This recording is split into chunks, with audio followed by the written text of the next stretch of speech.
ఇప్పుడు వెళ్ళారా లేదమ్మా 27లో తీసుకెళ్తానంటున్నారు తమ్ముడు. 2027 ఇంకా 2 ఏళ్ళు.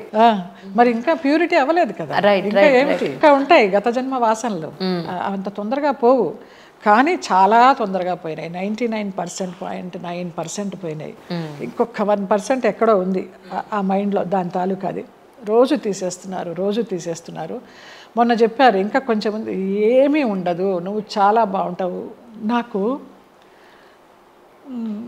నా ఫ్యామిలీ మెంబర్స్ కానీ నా ఆత్మీయులు కానీ ఎవరు కూడా ఒక మాట అనలేదురా. ఆ మాట ఆయన అన్నారు నిన్నగాక మొన్న, నీ ప్రాణానికి నా ప్రాణం అడ్డు వేస్తానమ్మా అని. అస్సలు ఎంత ఎనర్జీ వచ్చేసిందో, ఎంత ధైర్యం వచ్చిందో. అలా చెప్పే మనిషి ఎవరుంటారా?